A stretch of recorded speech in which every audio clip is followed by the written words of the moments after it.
उसने सोचा था कि तुम हमेशा इंतजार करोगे। उसने सोचा था कि तुम टूटे हुए, भ्रमित और जो था उसके भूत का पीछा करते रहोगे। लेकिन कुछ बदल गया। तुमने खुद को समझाना बंद कर दिया। तुमने प्रतिक्रिया देना बंद कर दिया। तुमने समापन नहीं चाहा। तुम वो बन गए। और अब वो चुप्पी किसी भी शब्द से ज्यादा जोरदार है।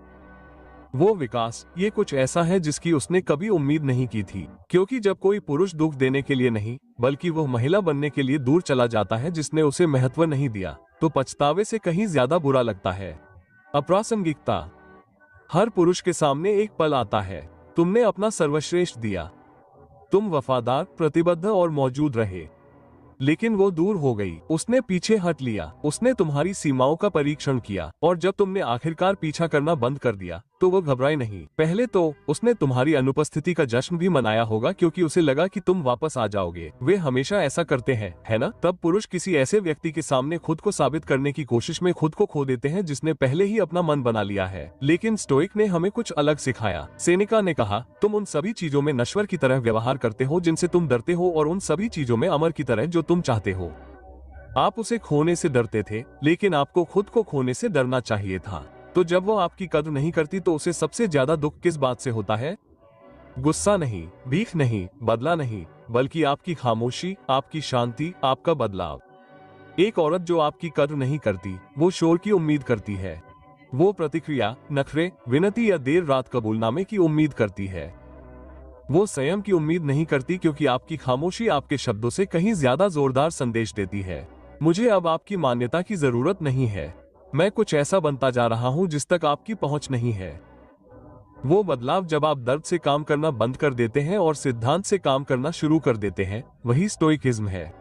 मार्कस ऑरेलियस ने लिखा है, अगर कोई मुझे गलत साबित कर सकता है और मेरे किसी भी विचार या कार्य में गलती दिखा सकता है, तो मैं खुशी खुशी बदल जाऊंगा। मैं उस सच्चाई की तलाश में हूँ जिससे कभी किसी को नुकसान न पहुँचा हो। नुकसान तब होता है जब हम खुद को धोखा देते हैं और अज्ञानता में डूबे रहते हैं। आप उसे गुस्सा दिलाकर चोट नहीं पहुँचाते। आप उसे तब चोट पहुँचाते हैं जब आप उसे हेरफेर करने के लिए उपलब्ध नहीं रहते। तो आप इसे अभी अपने जीवन में कैसे लागू करते हैं?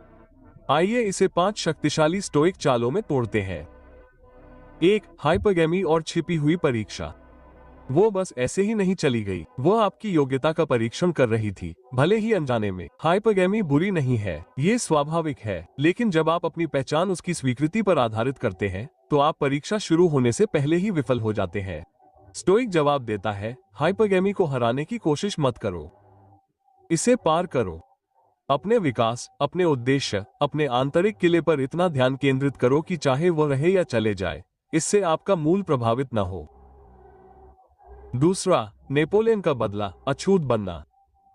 नेपोलियन बोनापार्ट को एक बार एक महिला ने अपमानित किया था जिसे वो पसंद करता था। जब वो विजयी होकर लौटा, तो उसने उसका ध्यान आकर्षित करने के लिए भीख मांगी। उसने उसे एक ठंडी, उदासीन स्वीकृति दी और चला गया। इसलिए नहीं कि वो उससे नफरत करता था, बल्कि इसलिए कि वो एक ऐसे व्यक्ति में विकसित हो गया था जिस पर उसकी राय का कोई असर नहीं हो सकता था। आपका आधुनिक समकक्ष आपका चमकना बदला लेने के लिए नहीं, उसे वापस जीतने के लिए नहीं, बल्कि उसके पुराने संस्करण और यहाँ तक कि आपके पुराने संस्करण के लिए भी अप्राप्य हो जाना। तीसरा, खुद को चोट पहुंचाना बंद करें।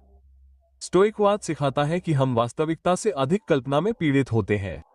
आप अपने मन में अस्वीकृति को दोहराते हैं। आप उसके शब्दों, उसके संदेशों, उसकी चुप्पी का विश्लेषण करते हैं। लेकिन ये स्वयं द्वारा उत्पन्न पीड़ा है। आप केवल उसके द्वारा आहत नहीं है, आप उसे पकड़कर खुद को चोट पहुंचा रहे हैं। डोर काट दो, उसे माफ कर दो, उसके लिए नहीं, बल्कि खुद को मुक्त करने के लिए। 4. अपने स्वार्थी युग में प्रवेश करें। ये क्रूर होने के बारे में नहीं है, ये केंद्रित होने के बारे में है। बहुत लंबे समय तक आपने निर्णय इस आधार पर लिए कि कैसे वो रिएक्ट करेगी। अब आपके फैसले इस बात पर आधारित हैं कि आपको क्या बड़ा बनाता है। आपके जिम सेशन, आपका फोकस, आपका मिशन, आपकी शांति। ये चीजें सिर्फ उसे ही नहीं, हर किसी को नोटिस कराती है। 5. उसकी कहानी में अपनी भूमिका को फिर से परिभाषित करें। यहाँ विडंबना है। जिस पल आप वास्तव में पीछा करना बंद करते हैं, वो सोचने लगती है। जिस पल आप समझाना बंद करते हैं, वो शक करने लगती है। जिस पल आप दूर चले जाते हैं, वो महसूस करने लगती है।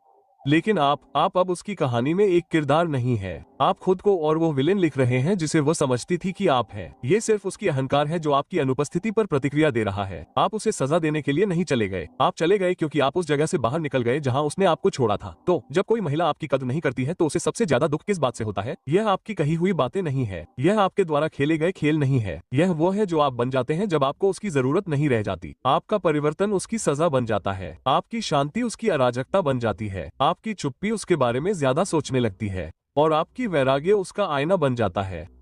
संयम केवल इसके बारे में नहीं है शांत रहना, ये स्थिरता में शक्तिशाली बनने के बारे में है। आप पीछा नहीं करते, आप समझाते नहीं, आप विकसित होते हैं और जब तक उसे एहसास होता है कि उसने क्या खोया है तब तक आप बहुत आगे निकल चुके होते हैं।